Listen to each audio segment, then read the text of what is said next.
दोस्तों नमस्कार। विकल्प वाणी सच्चाई की खोज में आपका स्वागत है। इस समय विकल्प वाणी की टीम दिल्ली के जंतर मंतर पे है।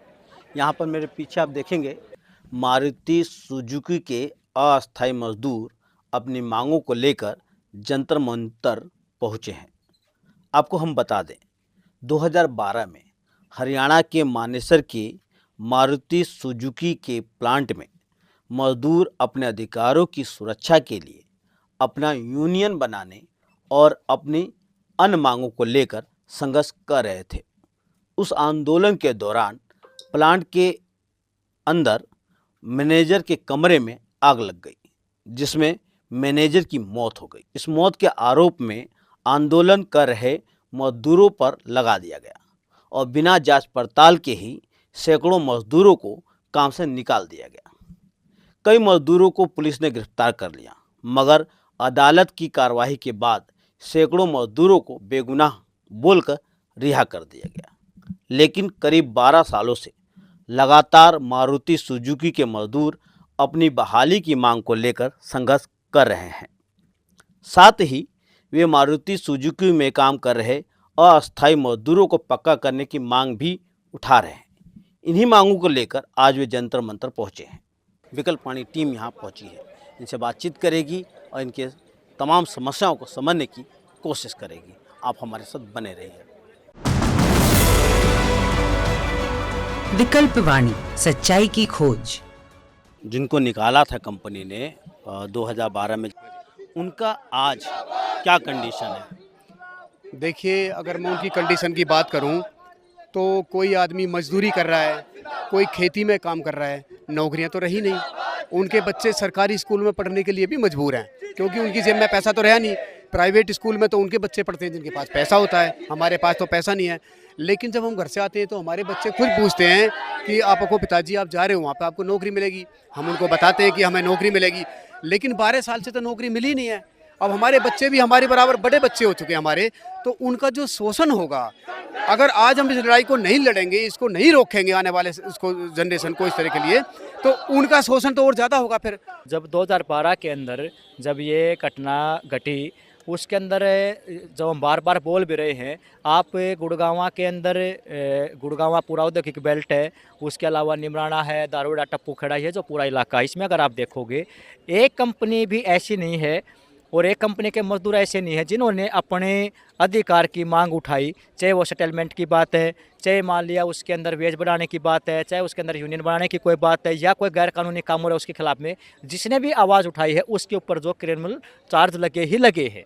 और इसके अंदर जो है, इसमें जो है मैनेजमेंट जो है, पुलिस प्रशासन है, वहाँ का जो पूरा जो सिस्टम उससे मिलके ये करवाने में कामयाब हो जाती है।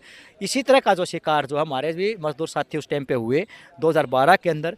और वो जो हमारा मामला तो ये था कि ये जो पूरा ठेका प्रथा जो इसको ख़त्म किया जाए और सीनियरिटी लागू की जाए और यहाँ पे स्थायी काम पे स्थायी रोजगार दिया जाए, और उसको जो है पूरा तब्दील कर दिया गया क्रिमिनल डिस्प्यूट के अंदर। तो हमारे जो साथी जो है जेल के अंदर गए थे 18 जुलाई 2012 को, उसमें 213 वर्कर के ऊपर जो ये क्रिमिनल चार्ज लगे थे। उसमें से जो है जब ये कोर्ट का जब डिसीजन आया 18 मार्च 2017 को, उसके अंदर 13 लोगों को उम्र कैद की सज़ा हो गई थी। इसके बीच में जो 2 साथी जो थे हमारे, जियालाल और पवन कुमार, ये जो दोनों जो है जेल में थे, उम्र कैद की सज़ा इनको हुई थी। तो जियालाल जो है जेल में जाने के बाद में कैंसर के पेशेंट हो गए थे और उनको जो है कैंसर के कारण जो उनकी मौत हुई, जिसका कि वहाँ का प्रशासन जिम्मेदार है। उनका ठीक से ट्रीटमेंट नहीं करवाया गया। जब वो चौथी स्टेज पे पहुँच जाते हैं तब जो पता चलता, तब तक उनको पेन किलर दे दी जाती थी। इसके अलावा जो पवन जो थे उनको बिजली का करंट लग गया था, जो वो छुट्टी पे आए थे गाँव में, तो उसके कारण उनकी डेथ हुई थी। तो अभी जो है उसमें 117 वर्कर बाइज्जत बरी हो गए थे। तो जो लोग बरी हो गए थे उनको आज तक काम पे नहीं लिया गया है, ये हमारी उसमें मांग है। इसके अलावा जब ये पूरी घटना घटी तो उसमें एक SIT टीम बिठाया गया हरियाणा सरकार के द्वारा। उस जांच के अंदर जो 426 जो है परमानेंट मजदूर ऐसे पाए गए जिनके ऊपर कोई भी आरोप तय नहीं है, तो उनको भी आज तक काम पे नहीं लिया गया। फिर इसके अलावा कंपनी के अंदर जो आज जो हो रहा है वो ऐसा हो गया कि पूरा सिस्टम ही ऐसा बदल दिया कि वर्कर इकट्ठा भी ना हो पाए और उनसे 6 महीने काम करवा और निकाल दो। ऐसी संख्या 10 लाख मजदूरों की है आज जो मारुति के अंदर जो मारुति ने जिनकी ज़िंदगी ख़राब की, ऐसे 10 लाख मजदूर हैं 2015 से लेके 14-15 से लेके 2024 तक की। तो ये जो वर्कर हैं तो ये अभी कहाँ जाए? तो हमारी मांग ये है कि जो खरखोदा के अंदर जो नया प्लांट लगा है इसके अंदर जो है इन मजदूरों को प्राइवेटी दी जाए और वहाँ पे स्थायी काम पे स्थायी रोजगार दिया जाए, समान काम का समान वेतन दिया जाए। कि मैनेजमेंट ये कहती है हमारे से कि आप इनकी आवाज़ क्यों उठा रहे हो। ये मैनेजमेंट बिल्कुल सरेआम बोलती है एकदम, आप इन कॉन्ट्रैक्ट वर्करों की आवाज़ क्यों उठा रहे हो। हम कॉन्ट्रैक्ट वर्कर की आवाज़ ना उठाएं, क्या ये देश के निवासी नहीं है या हमारे भाई नहीं है, इनके परिवार नहीं है, इनके बच्चे नहीं है। तो इसीलिए हमने इनकी आवाज़ उठाई है और आगे आवाज़ उठाएंगे। लेबर डिपार्टमेंट में हमारी बात चल रही है, अगर हमारी बात वो मानेंगे तो ठीक है, नहीं मानेंगे तो ये आंदोलन कोई ऐसा नहीं है कि इसी लेवल का है, ये बहुत बड़ा आंदोलन होगा और इन्होंने अपने मुंह की खानी पड़ेगी। आज जो हमारे दो देश के जो युवा है जो काम करने के लिए जा रहे हैं उनके साथ में गलत हो रहा है। सरासरी जो श्रम कानून है उनका उल्लंघन हो रहा है। भारत का जो संविधान है उसके अंदर जो हमें अधिकार दे रखे हैं उनका उल्लंघन हो रहा है। तो हमारा ये जिम्मेदारी है और ये हम किसी के ऊपर एक दूसरे के ऊपर कोई एहसान नहीं करे हैं। ये जो है एकदम जो है मजदूरों का जिस तरह का एकता होना चाहिए वो एकता के आधार पर हम जीत सकते हैं। तो ये एक दूसरे की आज ज़रूरत है, एक होने की, उस ज़रूरत के हिसाब से हम ये लड़ाई को आगे बढ़ा रहे हैं। देखिए, मैं तो 2016 में लगा, 7 महीने के लिए मुझे बुलाया गया TW1। तो 7 महीने के बाद मुझे निकाल दिया गया। बोला गया कि काम तो बहुत अच्छा हुआ, मैंने काम भी बहुत बढ़िया किया और हमें ये भी बोला गया कि आपको बहुत जल्द बुला लिया जाएगा। लेकिन मैं इंतज़ार करते करते करते करते मेरा बहुत समय निकल गया। समथिंग 2022 में मुझे बुलाया गया, फिर दोबारा से बुलाया गया, फिर दोबारा से मैंने TW2 के लिए बुलाया गया। TW2 जब हमने पूरा किया फिर बोला गया कि आपको जो है कि जल्दी से परमानेंट कर दिया जाएगा, सीटी का एग्ज़ाम करने के बाद आपको परमानेंट कर दिया जाएगा। बड़ी उम्मीदें लगी थी परिवार वालों की हमारी। फिर हम लोगों ने जो है कि क्या किया कि इसके तैयारी करने लगे, भाई चलिए सीटी का एग्ज़ाम कर लेते हैं, मेडिकल वगैरह सब कुछ ओके हो जाएगा। मेडिकल पहले भी हुआ था, ओके हुआ था। फिर हमने सीटी का एग्ज़ाम भी दे दिया, सीटी का एग्ज़ाम भी करवा लिया गया। सीटी का एग्ज़ाम हमने करने के बाद फरीदाबाद में सीटी का एग्ज़ाम कराया गया। लेकिन हमारे पूरे बैच में हमने पता किया, सबके कॉन्टैक्ट नंबर थे हमारे पास, तो हमने किसी का भी कोई रिजल्ट नहीं आया। और 2 सर्टिफिकेट हम लोगों को दिया गया, एक TW1 का, एक TW2 का। तो हम लोग सोचे कि अब तो कंपनी पता नहीं कब बुलाएगी कब नहीं बुलाएगी, तब तक चलते हैं किसी दूसरी कंपनी काम कर लेते हैं। लेकिन दूसरी कंपनी अगर जब हम जाते हैं उस सर्टिफिकेट को लेकर के, तो क्या कहती है उस कंपनी, अदर कंपनियाँ ये कहती है कि हम इस सर्टिफिकेट के आधार पे हम आपको नहीं रख सकते। पहली बात तो मैंने जब आगरा से ITI कॉलेज बल्केश्वर सरकारी है उसके 2015 में पास की थी। पास करके प्रिंसिपल का कॉल आया कि मारुति सुजुकी कैंप लेने आई है 7 महीने की नौकरी के लिए, क्या आप नौकरी करना चाहते हो? तो मैंने कहा जी सर, मैं नौकरी कर लूँगा। टेस्ट में हम पास हुए, इंटरव्यू हुआ, सब कुछ होने के बाद, पास होने के बाद अपनी नौकरी करी 7 महीने की। मतलब आप कह सकते हैं 2 साल में सिर्फ 7 महीने की जॉब, फिर 7 महीने की जॉब, इस तरह से रखते थे। 2 साल में 7-7 महीने की नौकरी कराई। तो ऐसा ना करे किसी गरीब व्यक्ति के साथ, सबको रोजगार देने चाहिए जिससे कि गरीब लोगों का हमारा एक संदेश जा रहा है। सभी जो यहाँ भटक रहे हैं दर दर पर, इन लोगों को सबको रोजगार मिलना चाहिए। सर 2016 में हम आए थे, दाढ़ी मूछे भी मतलब उस टाइम रुआ आया था शरीर पे और 18 एज ही हुई थी। 18 के बाद अब मारुति ने जो है 6 साल यूज करके 24 महीने की ITI, 6 महीने के SST, 12 महीने के अप्रेंटिस, TW1-2 करके वहाँ पे निकाल दिया। 10,400 से स्टार्टिंग हुई थी, अब जो है 30 से प्लस में सैलरी थी, अब निकाल दिया। अब कहाँ जाएँ, वो सर्टिफिकेट कहीं भी कोई वैल्यू नहीं है, ना तो उसका कोई वेंडर ले रहा और ना ही ये कंपनी ले रही। मारुति के अंदर इतना भेदभाव कर रखा है कंपनी ने कि एक जो परमानेंट वर्कर होता है उसको तो सारी फैसिलिटी दी जाती है और एक जो टेम्परेरी वर्कर होता है उसके जो परमानेंट के मुकाबले है उनको बहुत ही छोटी रकम दी जाती है। जैसे सैलरी हुई, दीपावली बोनस हुआ, इंसेंटिव हुआ, ये हुआ, तो बहुत ज़्यादा अंतराल है सैलरी के अंदर। और जो मारुति अस्थायी वर्कर लाती है जिनको अलग अलग कैटेगरियों में डिवाइड किया जाता है, जैसे अप्रेंटिस, TW, CW, SST और FTE, ये सारे मारुति के अस्थायी मजदूर है जिनको कैटेगरियों में डिवाइड कर रखा है। इन सभी से समान प्रोडक्शन लिया जाता है। जो प्रोडक्शन आज परमानेंट देता है, जिसकी सैलरी 1 से 1.5 लाख है, जो प्रोडक्शन वो देता है, सब ये सेम प्रोडक्शन ये मजदूर देते हैं, लेकिन सैलरी में डिफरेंस है। कंपनी बिना किसी ठोस कारण के इनको यूज एंड थ्रो करके बाहर कर देती है। किसी को 7 महीने रखती है, किसी को 1 साल रखती है, किसी को 1.5 साल रखती है। तो हमारी मांगे यही है कि कंपनी के अंदर स्थायी काम होने के बाद भी हमें स्थायी रोजगार नहीं मिल रहा है, समान काम का समान वेतन नहीं मिल रहा है। और आज कंपनी का जो सबसे बड़ा, एशिया का सबसे बड़ा प्लांट डला है मारुति में, मारुति का खरगोदा में, जो 1600 एकड़ में है, और वहाँ माना जा रहा है कि अभी साल में 10 लाख गाड़ियों का प्रोडक्शन होगा वहाँ पे, और मार्च से प्रोडक्शन भी स्टार्ट हो गया है। तो वहाँ हजारों की संख्या में वैकेंसी चल रही है, जो कि मारुति का हमारे पास एक्सपीरियंस भी है, फिर भी हमें वहाँ प्राथमिकता नहीं दी जा रही है। जो प्रधानमंत्री कौशल विकास योजना के तहत भी क्या मारुति में नौजवानों को रखा जाता है? जी, प्रधानमंत्री कौशल विकास रोजगार के नाम पे भी कंपनी युवाओं को भर्ती करती है, और जो फ्रेश युवा है 10वीं पास, जिनकी एज भी निर्धारित कर रखी है कि कंपनी 18 से 20 साल के बीच में जो युवा साथी होगा उनको कौशल विकास रोजगार के नाम पे लिया जाता है, और उन्हें झूठा झांसा दिया जाता है कि हम आपको रोजगार देंगे, साथ के साथ एक ट्रेनिंग सर्टिफिकेट भी देंगे जो पूरे ऑल ओवर इंडिया में काम आएगा, आप किसी भी संस्थान में काम कर सकते हो। लेकिन उसकी वैल्यू कुछ नहीं है, वो भी जीरो है। और वो कौशल विकास रोजगार के नाम पे जो हमसे काम करवाया जाता है, लिया जाता है कंपनी में, वो हमें 2 महीने की ट्रेनिंग देके बराबर कम जो परमानेंट होता है वहाँ पे उनके बराबर में ले जाके खड़ा कर दिया जाता है, और उनके बराबर प्रोडक्शन लिया जाता है। उसमें एक हमारी युवाओं को उसमें 12,000 से 14,000 तक सैलरी दी जाती है।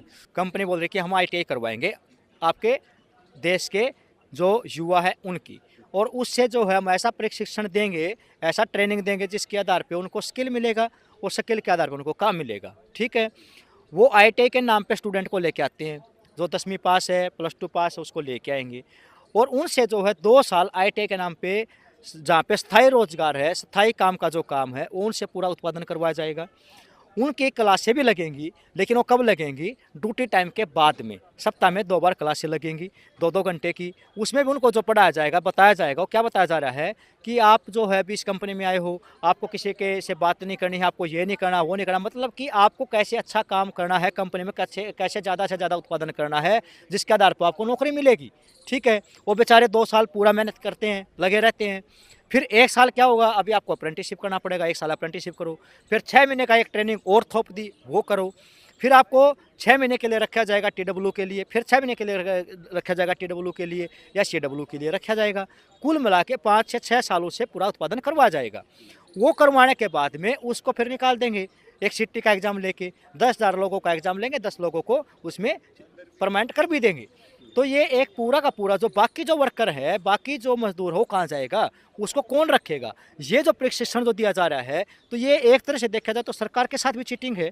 अगर सरकार इसमें पैसा भी खर्च कर रही है, ITI वाले जो वर्कर है उसको कुछ पैसा सरकार के फंड से जाता है, अप्रेंटिस को सरकार के फंड से जाता है, तो उनसे को भी उधर से लूट रही है, इधर से मजदूरों को लूट रही है। ये जो पूरा जो खेल चल रहा है, इसके बीच में कोई बात ही नहीं कर रहा है कि भाई ठीक है, आपने जो है ये तो निकाल के बताए कोई कि इतने लोगों को हमने प्रशिक्षण दिया और इसके आधार पर इतने लोगों को ये काम मिला जिसका ये करैक्टर है काम का। न कंपनी काम दे रही है, न कहीं बाहर काम मिल रहा है, इनको चाहिए फोकट के मजदूर, सीधी बात है ये, और वो मिल रहे हैं।